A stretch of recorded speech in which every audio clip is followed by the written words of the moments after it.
Well, Dean, Happy New Year. We're coming through the festive period now, which means it's almost 2 years since you've been in charge of Hibernian Women Football Club. Can you just talk us through what the experience has been like and the progress that you feel you've made in charge? Yeah, I think the first year was probably the most challenging year I think I'll ever have in this career. I think nobody could foresee the problems that arose, not for Hibs women, but in the world. So, yeah, when I first came in, obviously we were in a month, we played one game, and then COVID shut us down for a long period of time. So that made it extremely challenging on top of the already challenging job it was going to be that first year at Hibs. I came into an environment that was going to be difficult that first year. I think a lot of people forget sometimes that the kind of stranglehold that we had on the cups, we lost them the year before. Like we lost the Scottish Cup to Glasgow City. Celtic had already caught up with us in the league.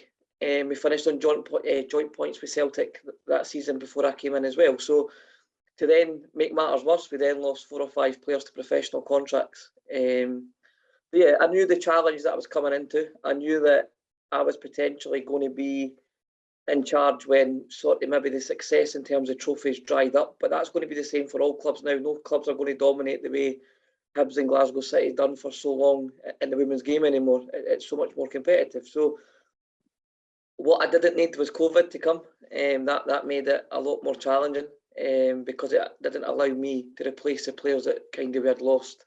So we kind of got a couple of players in, young players, but not experienced players in this division. And I think finding that combination of experience and youthfulness is important. And unfortunately, at the start, COVID kind of stopped us really building. So the first year was difficult.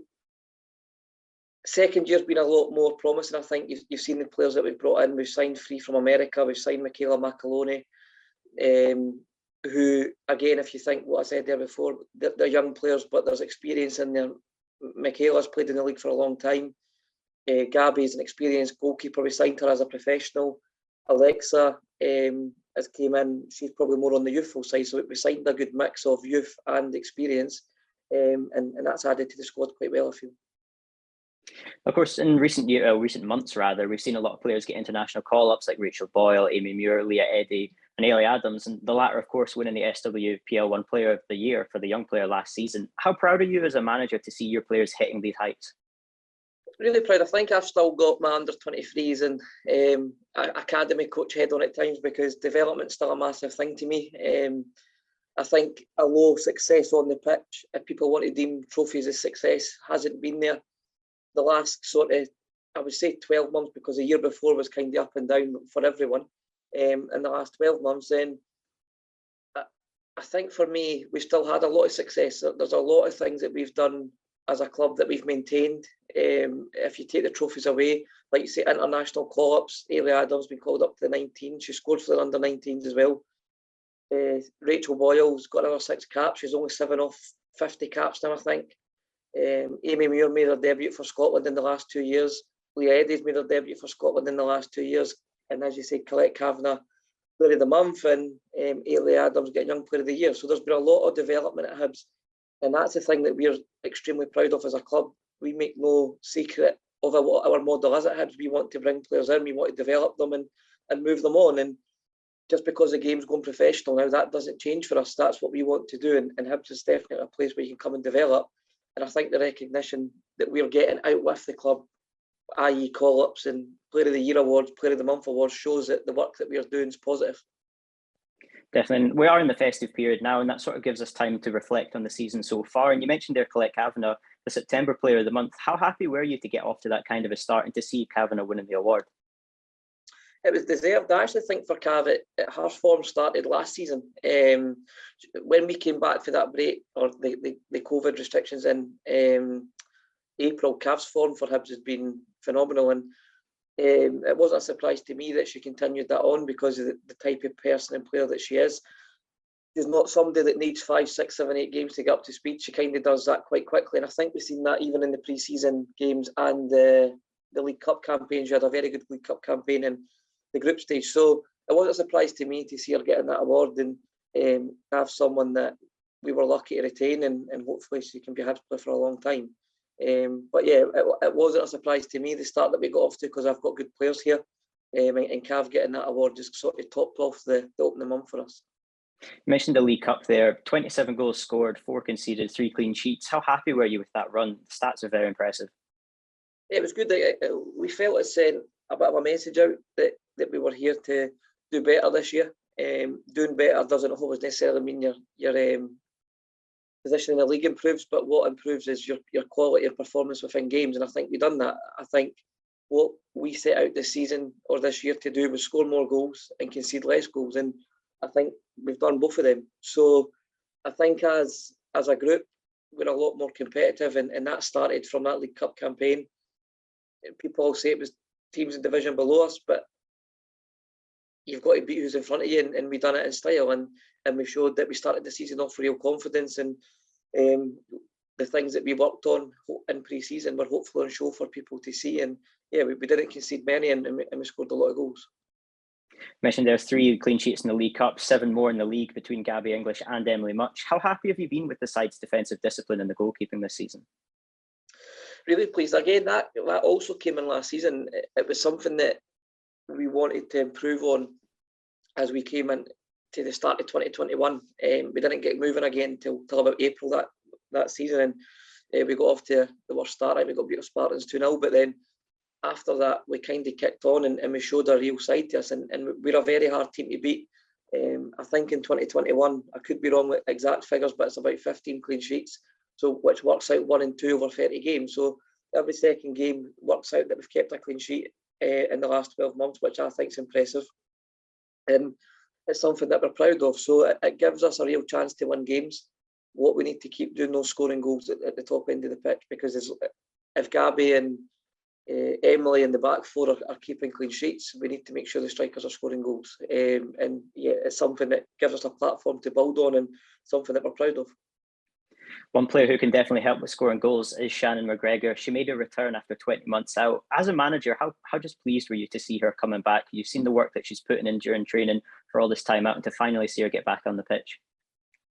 Yeah, I mean, Shannon's someone that at such a young age has had 2 serious injuries. So the first one, you probably think in her head, you think you don't really know what to expect.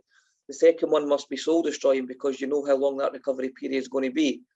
So for her to attack that the way she did and get herself back on the pitch is phenomenal. And Shannon's she's quite small in terms of her physique, but she's such a strong girl, and that shows you the amount of work that she puts in off the pitch in the gym to make sure she's in the best possible condition. So when she got the injury, she maybe had doubts for a couple of days, but it was never a doubt for us that she would be back on the pitch. And to see her playing in a semi-final, to see her get man of the match at Tynecastle was massive at the end of that year for Shannon and for us. Because if we go back to the very start, when I says we had lost all the players, we lost Shannon at the very start as well. So on top of losing 4 or 5 players to professional contracts, we lost a big player in Shannon McGregor. So getting Shannon back now is like a new signing, and it's one that's welcomed, and it's one that's needed, and she'll certainly add a lot more strength to us. So all credit has to go to Shannon. She's done all the work to get herself back on the pitch, and hopefully she can have a strong finish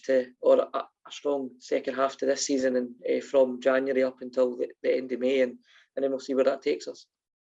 Definitely her return being one of the main highlights of the first half of this season. And I think a couple of other highlights with the Derby victories. We'll start with the one at Easter Road, a 3-0 win over Hearts. Can you just talk us through that day and the experience of record-breaking 5,512 fans in attendance?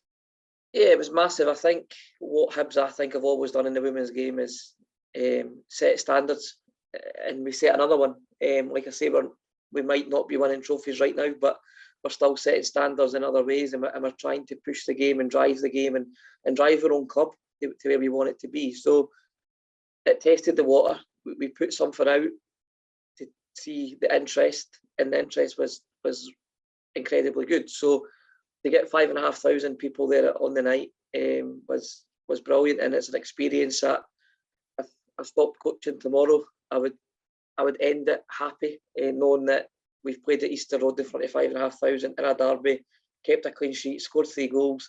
The night couldn't have gone much better for us. It was a perfect occasion, and so the more we can do these things, the better, because I think you've seen when you play and you catch the fans' imagination, what that can achieve for the women's game is huge. And the more we do that, the more revenue we'll bring in, not just through gate money, but through sponsorship.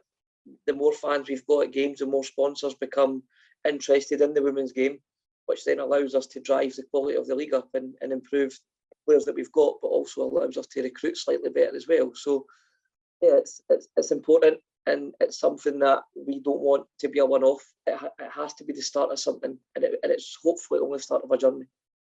Of course, just before the festive period, there was the other derby at Tynecastle, the victory over Hearts. How did that one feel compared to the first one at Easter Road, this time being away?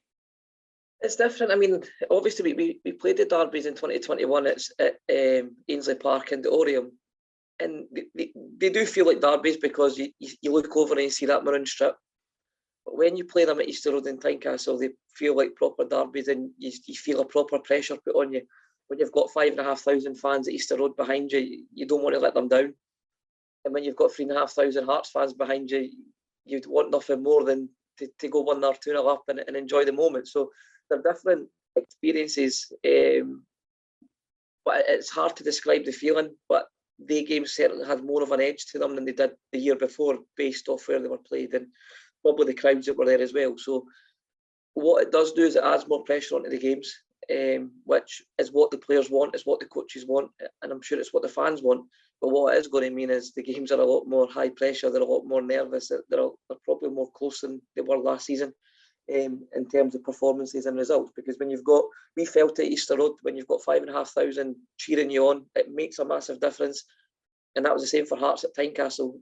When they've got 3,500 fans cheering them on, it certainly took them up another level. So it definitely adds to the occasion, and I think makes the games a lot better. So hopefully it's something both clubs can continue going forward.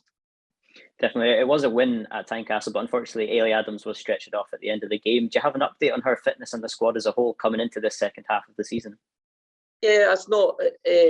When I first seen her going down, I feared the worst. I thought, because she's not the type of player that goes down and stays down. So when you seen her going down and being in clear discomfort, I thought she had broken her ankle or something bad had happened. So yeah, she won't be back this month, I don't think, but certainly by hopefully the first game in February we'll get Ailey back on the pitch. And it was a grade 2 sprain, or whatever the terminology is for the physios these days. But yeah, it wasn't as bad as first feared, and she's now walking without support, which is good.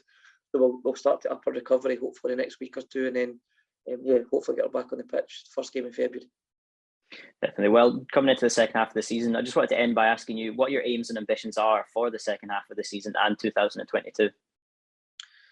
Well, obviously the first half will be the season. So the season is trying to have a good cup run. We were very proud of our League Cup run. We felt we were very unfortunate not to reach the cup final. And in the league is try and improve on where we were last year. Can we finish higher than 4th? I think we can. The players think we can. It's going to be a big push to go and do that now. But it's certainly something that the quality within our group we're capable of doing.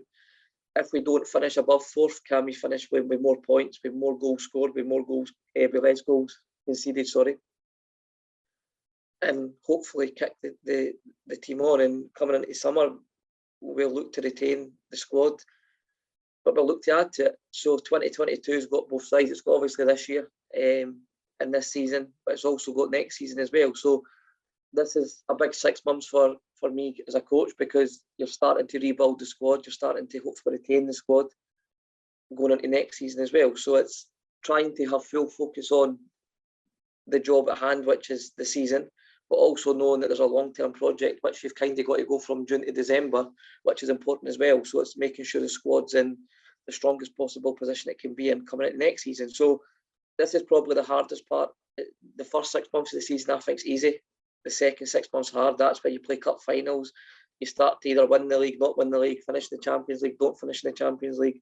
But you've also got to have an eye on next season by trying to strengthen the squad and keeping your players and bringing new players in. So it's a big 6 months for the club. It's huge, but it's one that we'll challenge and we'll take on, and it's exciting, and we're hopefully going into an exciting period for the club that that we can really kick on and become a force in Scottish football again.